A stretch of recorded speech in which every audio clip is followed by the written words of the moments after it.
Salut tout le monde, bienvenue au Tea Studio en Inde. On est dans le Tamil Nadu, Nilgiri Tea Studio. Venez avec moi, je vous montre ce qui se passe en dedans. C'est un matin où il y a plein de monde, il y a de l'action, il y a de la visite de nos amis chinois. Donc il y a plusieurs choses qui se passent en même temps. Je vous montre qu'est-ce qu'on fait ce matin. Donc, Monsieur E, le king du thé chinois, qui est en Inde pour faire du thé vert, pour faire la formation à l'équipe indienne pour comment faire du bon thé vert.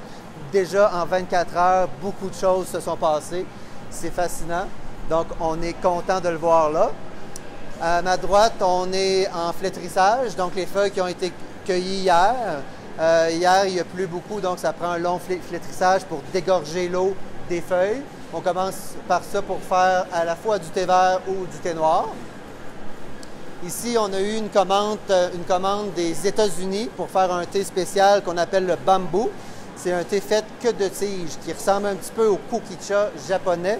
Donc, c'est en triage, donc ils séparent les tiges des feuilles. Puis, on va prendre les feuilles pour faire du longqing, puis on prend les tiges pour faire le bambou. Donc, toute l'équipe qui est là à faire le triage, c'est quand même un gros travail. Faire 50 kilos de ce thé-là, ça va nous prendre 3 semaines.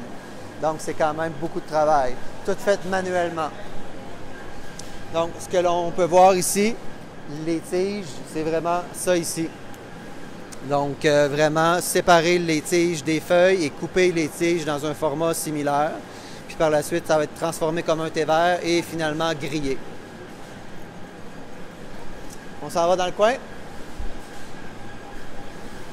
On a un autre producteur chinois, Monsieur Tang, qui est devant la machine à longqing. Monsieur Tang, c'est le producteur du longqing Shifeng.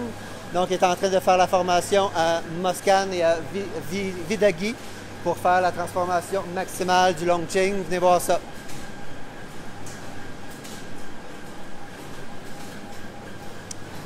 Donc, on se servait aussi de cette machine-là pour faire le bambou. Donc, on la nettoie. Puis par la suite, ça va être pour les feuilles de longqing qui sont un bourgeon et 2 feuilles, celui qu'on va transformer ce matin.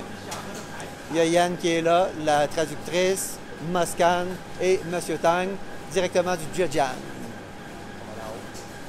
Et si on va dans le fond,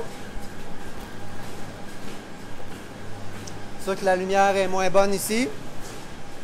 Hier, on a fait notre premier test de transformation du Bai Mudan, donc un thé blanc de type chinois, fait à partir de plus grandes feuilles. Donc, on est en séchage. Ça va prendre presque toute la journée pour sécher les feuilles. Donc, voilà, on va refermer pour ne pas perdre trop de température. Venez voir en haut par la suite.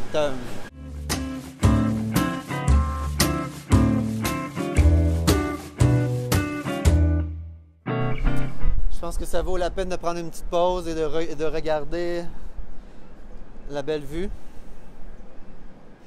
Ce qui est intéressant de voir dans les couleurs des jardins de thé ici, c'est qu'on a plusieurs couleurs parce que c'est des parcelles différentes.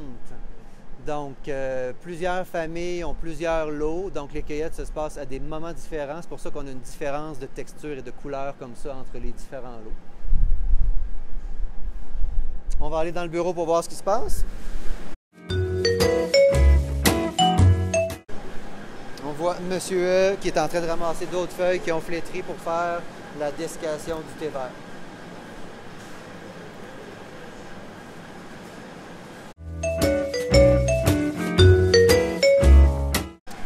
Dans une compagnie, il y a des gens qui travaillent dans une fabrique, puis il y a des gens qui travaillent dans le bureau.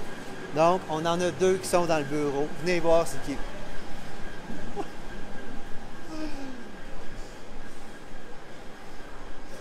On a notre CEO et notre Britannique national ici dans le bureau au Tea Studio. Donc, fermez vos jeux vidéo, les gars. Avec donc le bureau, le petit salon et on a la salle de dégustation.